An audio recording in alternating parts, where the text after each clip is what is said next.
What's up? Welcome into your daily Buckeye Blitz for a Thirsty Thursday. I'm a little parched myself. Thirsty Thursday, May 11th, 2023. I'm your host, Joe from the Buckeye Cast, bringing it to you. Trying to grow this channel. Appreciate everybody that subscribes. Please don't be afraid to hit that subscribe button, hit the like button, all that stuff. I appreciate you guys. Thinking about rolling out that live show later, like maybe over the weekend. I don't know. Maybe Friday. We'll see. If you subscribe, you'll know. Anyways, today we're talking more recruiting updates. Oh, we got so many recruiting updates. I'm just getting alerts right here on my phone. Just kidding. Sorry.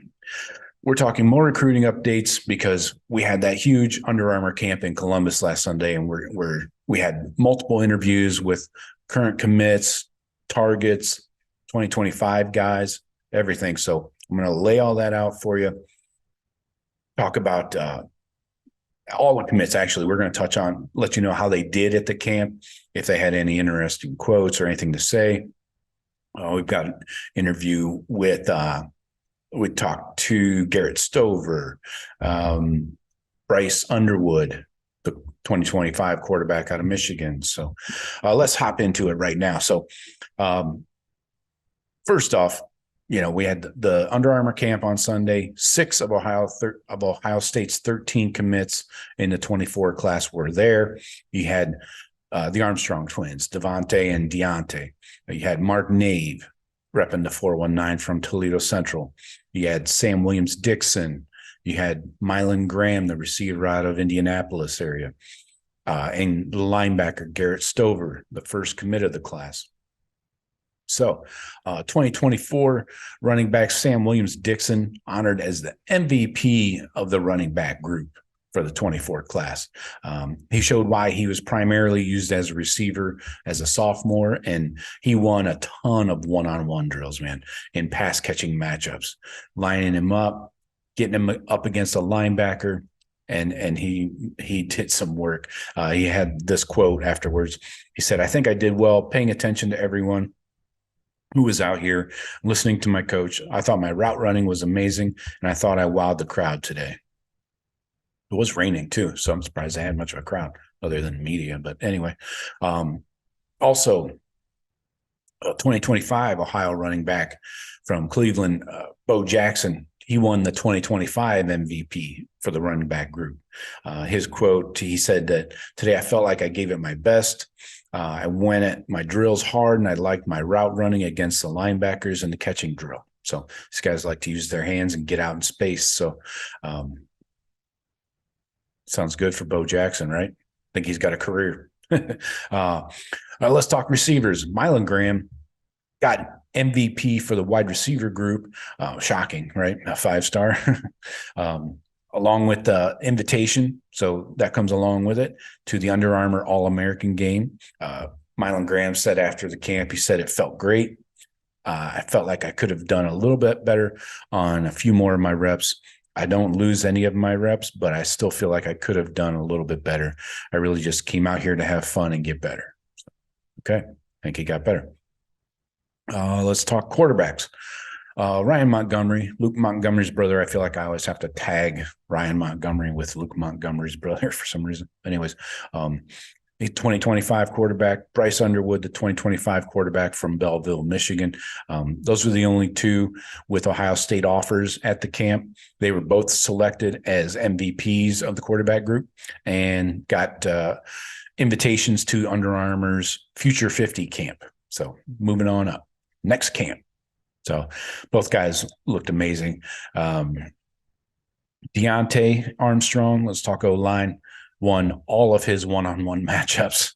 This guy's a beast. He said after his camp, he said, "I went undefeated in competition and the drills were nice. I ran a nice 40 and everything in between." These guys are silver-tongued devils, man. Devontae Armstrong and Mark Nave also did well in their performances. Nave actually was asked to play left tackle for a few reps in some of the one-on-one drills.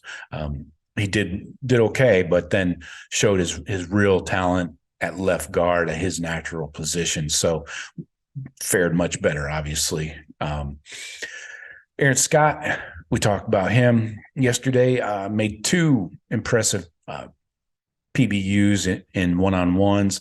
Again, he has length and he has catch-up speed, man. I don't know how you throw a ball over the guy. He just puts his hand up and it's like flypaper. Just anyway. Also, we did get to see 4-star 2024 safety target Reggie Powers look strong in coverage. That's something that we talked about going into the camp. That was important, was seeing Reggie Powers in coverage. We know he can help in run support. He's a hitter, and he's an intimidator across the middle down in the box, but could he stand up against tight ends and receivers? And he did well. So that's great to hear. Let's talk Garrett Stover. He said he's feeling comfortable at linebacker. Remember, he played safety previously in high school, did have an interception versus running backs in one-on-ones. That was up against Michigan commit running back Jordan Marshall. So in your face, Marshall.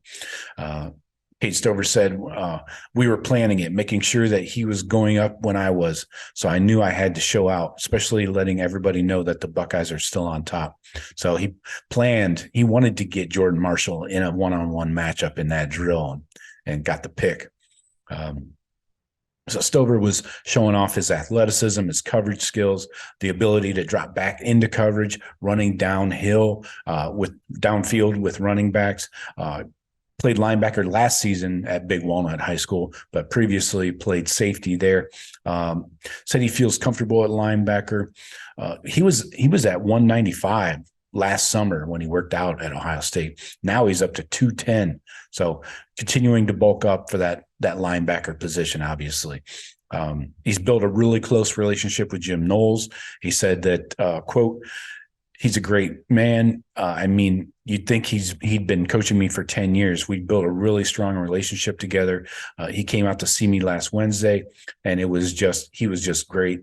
He's a great dude. I love him. He also talked about Laurinaitis. He said, quote, I love him to death too. He's great. I first met him when he was at Notre Dame, and I went to their camp, and he really took me under his wing, and he really liked how I play the game and how I was coachable and everything. And we kind of built the relationship from there.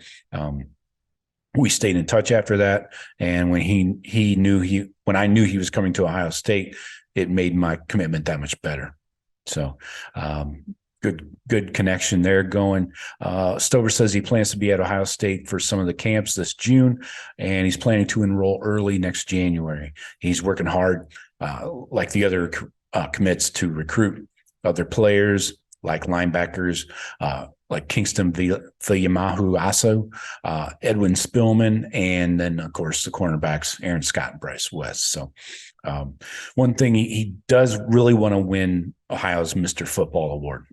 Cade Stover won it back in 2018 at Lexington High School. So it's kind of a competitive thing, with Cade and Garrett. So that would be awesome if they both win Mr. Football. All right, let's talk quarterback. 2025 5-star Bryce Underwood. He's building a good relationship with Ohio State. Remember, we talked about him visiting Ohio State Sunday after the camp. So he lived up to his 5-star rating on Sunday, and shows why he's the number one quarterback in this class. He was named MVP of the quarterback group, like I mentioned. Also, Ryan Montgomery also was named MVP, but Underwood showed his arm strength, his precision, and Ryan Day got eyeballs on him, which is not a bad thing. Ryan Day was allowed to attend the camp because his son RJ was camping there as well. After the camp, Underwood visited Ohio State for the first time since getting his offer back in December. He's one of the 2 quarterbacks that have an offer. We talked about that with Montgomery. He said he talks to quarterbacks coach Corey Dennis once a week, and that they have been developing a solid relationship. He said that OSU's track record has his attention when talking about his interest in the Buckeyes. He said, quote, it's a big factor because one of the biggest goals is to be a Hall of Famer in the NFL. with them producing a lot of great quarterbacks, that has a lot to do with it. So, yeah, I would think so. That's why a lot of quarterbacks are looking at Ohio State. Right now, he's going into his senior year. He was the starting quarterback at Belleville High School, led them to a perfect 14-0 season. So the kid's a winner. Passed for 2,751 yards, 37 touchdowns, 65% completion rate. Oh, and tack on 642 rushing yards. So a kid can scoot a little bit. Also won a state title as a freshman with a 13-1 record. He threw for 2,800 yards, 39 touchdowns, and a 62% completion rate. Has 35 Division I offers. Wow, kid is racking up the stats, isn't he? He said he grew up a Michigan fan because that was a big concern of mine. I don't know about you guys, but growing up in the Detroit area, he said he's grew up a Michigan fan, but that had more to do with playing on a youth football team named the Wolverines than it had to do with where he grew up. So all he had to say about the rivalry was, quote, "May the best team win." So keeping it right down the middle, right that fence post. So lots of good info in there. Always good to get interviews with these guys. You want to hear, how they speak, what they're talking about, what's important to them, their priorities and everything, and really what they're looking for in a school, especially these uncommitted guys. So that's all I got for you today. I'll hit you up tomorrow. Please subscribe. Appreciate you. Talk to you tomorrow. Go Bucks.